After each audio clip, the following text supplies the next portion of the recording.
കേരളത്തിലെ പാലിന്റെ പ്രതിശീർഷ ലഭ്യത ഉയർത്താനുള്ള കർമ്മ പദ്ധതികൾ നടപ്പിലാക്കി വരികയാണെന്ന് മുഖ്യമന്ത്രി പിണറായി വിജയൻ പറഞ്ഞു.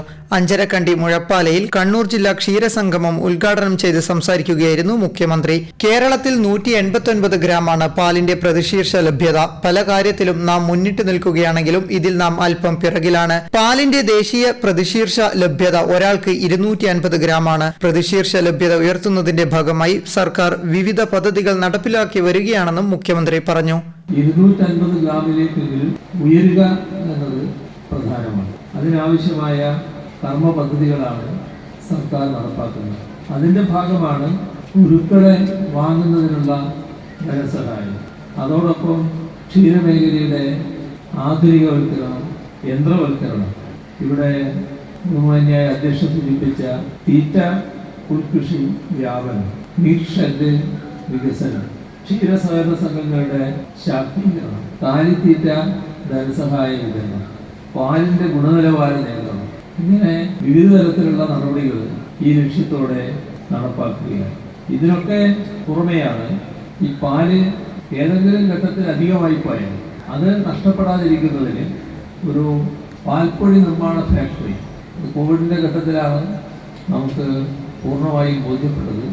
ഇപ്പോൾ മലപ്പുറം ജില്ലയിൽ അതിന് നിർമ്മാണ പ്രവർത്തനങ്ങൾ അതിവേഗം നടന്നുകൊണ്ടിരിക്കുകയാണ്. അപ്പം എല്ലാ ഘട്ടത്തിലും ക്ഷീര കർഷകരോട് അത്യന്തം അനുഭാവപൂർവമായ നടപടികളാണ് ക്ഷീരവകുപ്പിനും സർക്കാരിനും സ്വീകരിക്കാൻ കഴിഞ്ഞിട്ടുള്ളത്. പശുവിനെ പരിപാലിക്കുക എന്നത് കേരളത്തിന്റെ സംസ്കാരത്തിന്റെ ഭാഗം കൂടിയാണ്. കേരളം വലിയ പ്രതിസന്ധി നേരിട്ട ഘട്ടങ്ങളിലെല്ലാം തകർന്നു പോകാതെ പിടിച്ചു നിൽക്കാനും അതിജീവിക്കാനും ക്ഷീരമേഖലയ്ക്ക് കഴിഞ്ഞു. 2025ഓടെ പാലിന്റെ ഉൽപാദനത്തിലും സംഭരണത്തിലും വിപണനത്തിലും സ്വയം പര്യാപ്തത കൈവരിക്കാനാവുമോ എന്നാണ് സർക്കാർ നോക്കുന്നതെന്നും മുഖ്യമന്ത്രി പറഞ്ഞു. സംസ്ഥാനത്ത് പശുവിനെ പരിപാലിക്കുക എന്നത് ഒരു സംസ്കാരത്തിന്റെ ഭാഗം കൂടിയാണ്. ഒരു പശുവിനെ വളർത്തുന്നവരുണ്ട്, ഒന്നിലധികം പശുക്കളെ, 100ഓളം അല്ലെങ്കിൽ 100ലധികം കറവ പശുക്കളെ വളർത്തുന്ന കർഷകരും നമ്മുടെ കേരളത്തിലുണ്ട്.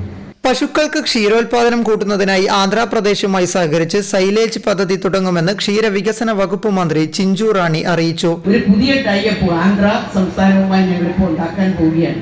ഇന്ന് നമുക്കറിയാം സൈലേജ് എന്ന് പറഞ്ഞ ഒരു പദ്ധതി കേരളത്തിൽ ഞങ്ങൾ കൊണ്ടുവരാൻ പോവുകയാണ്. പശുക്കൾ ഏറ്റവും കൂടുതൽ സൈലേജ് ആണ് ഇന്ന് കൊടുത്തു കഴിഞ്ഞാൽ നല്ല പാല്, അതുപോലെ തന്നെ നല്ലതുപോലെ നമ്മുടെ പശുക്കൾക്ക് വളരാൻ പറ്റും. അതിന് വലിയ വില കൊടുക്കാതെ എങ്ങനെ കേരളത്തിലേക്ക് എത്തിക്കാൻ പറ്റും എന്നുള്ള ഒരു ചർച്ച ഞങ്ങൾ തുടങ്ങി വെച്ചു. അതിൽ മിൽമ ചെയർമാൻ ഉൾപ്പെടെയുള്ള ആൾക്കാർ ഒരു പുതിയ ടൈപ്പ് ആന്ധ്രയിലെ ഒരു ഫാർമേഴ്സ് പ്രൊഡ്യൂസേഴ്സ് കമ്പനിയുമായി ചേർന്ന് നിന്നുകൊണ്ട് നമ്മൾ അതിന് പ്രവർത്തനത്തിന് നമ്മൾ തുടക്കമിടുകയാണ്.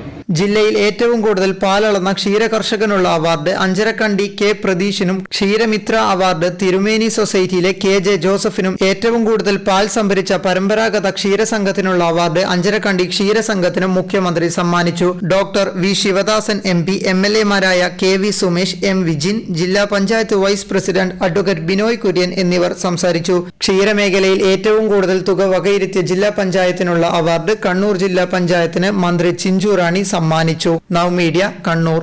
ഓറ residency Payyanur. Well furnished AC, non-AC റൂമുകൾ, കോവിഡ് മാനദണ്ഡങ്ങൾക്കനുസരിച്ച് സാനിറ്റൈസ് ചെയ്ത താമസ സൗകര്യം, മിതമായ നിരക്ക്, മികച്ച സേവനം, സ്വച്ഛമായ അന്തരീക്ഷം, വിശാലമായ കാർ പാർക്കിംഗ്. പയ്യന്നൂർ റെയിൽവേ സ്റ്റേഷനിലേക്കും ബസ് സ്റ്റേഷനിലേക്കുമുള്ള കുറഞ്ഞ ദൂരം. കൂടുതൽ വിവരങ്ങൾക്ക് Aura residency, city centre, saint Mary's സ്കൂളിന് എതിർവശം, VKM junction, Payyanur. Phone 7510202989 04985202989. A feel home away from your home.